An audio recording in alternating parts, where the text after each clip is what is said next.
Good day, and welcome to the Foundations of Finance program, sponsored by the Globecon Institute.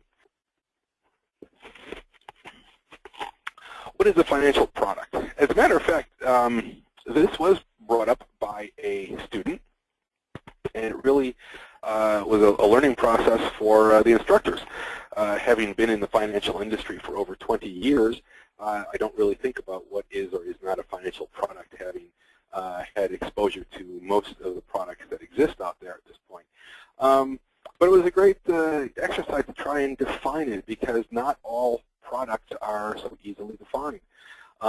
Many times when we think of a physical product, when we think of a product, we think of actually building something like a car or a building or an iPad or something of that nature.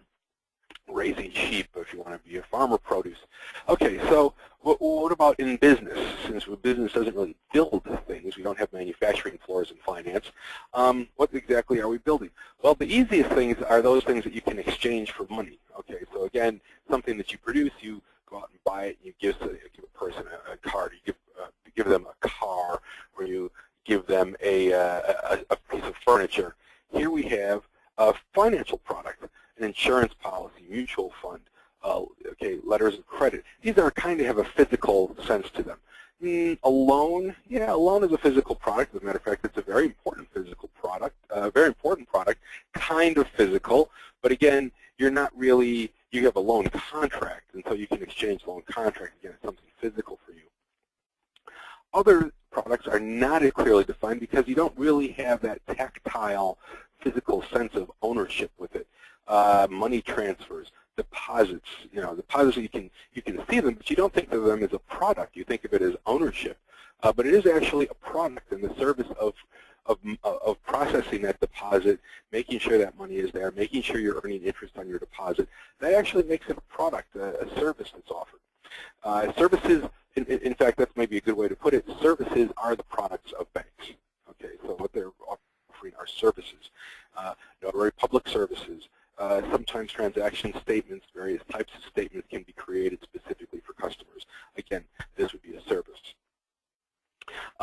Payment processing and the kinds of statements that that are produced are such a big part of banking that banks actually have become experts in this and have kind of moved on to offer these services outside of the bank. A great example of this actually is one that you might not realize. I'm sure you've all heard of Visa and Mastercard. In truth, those were created by banks, and they are the most effective payment processing platforms on the planet. Let's say that 10 times fast.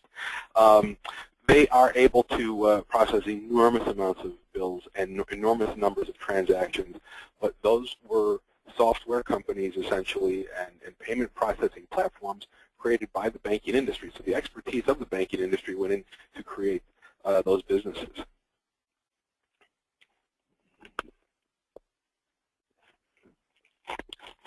A couple other important terms that come up very quickly in the program, and so this is kind of why we're tackling them now, are what are assets and liabilities. Again, this one is fairly straightforward. An asset is something that when the institution owns it, an institution owns an asset, it can generate revenue, or it has the potential to generate revenue. A liability is a product which the institution has to owe. It will, what do you call it, be a cost. So liabilities are costs, assets are revenue.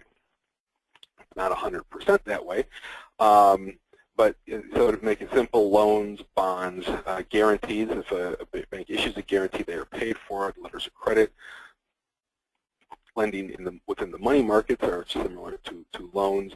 Owning stock. These products are the type of products that are assets on the books of the bank. Okay, the banking institution, the financial institution. They hold these assets, and the idea is that these assets should generate some revenues for the institution. Liabilities are usually a much smaller category. Those are the products which the bank holds that it will have to pay out for. So let's say that it goes you make a deposit into a bank. Well, that bank holds that money. It's not their money, first of all, and the bank has to pay, and the bank pays interest on that. So the bank owes you money. There's a cost to the bank for holding that money. That's a liability. Okay, so if they issue bonds, if the bank issue bonds, then those bonds they have to pay interest on those bonds. Again, those are a liability. If they go into the money market and borrow money in the money market to fund positions, again, they will owe interest on that. That's a liability. So that's the difference between an asset and a liability. Sometimes it becomes a little bit confusing because the idea is that an asset is something that's a secure idea. It's an asset. It's helpful. An asset that pays interest to the institution is helpful. However, you have to think of a loan. You're taking risk. And sometimes there's a little bit of a confusion in the market with the idea that an asset is something which is secure but is risky. And so that's why sometimes loans are a little bit confusing to people, and the idea that a loan is an asset is a little bit confusing depending on some of the definitions used in the English language. Some products can be either assets or liabilities. These are usually market products that can be cost the bank money or earn the bank money. Interest rate derivatives, commodity derivatives, credit default swaps, foreign exchange positions. Again, these can be both assets and liabilities. Stocks technically can be an asset or liability as well because they can be in or out of the money.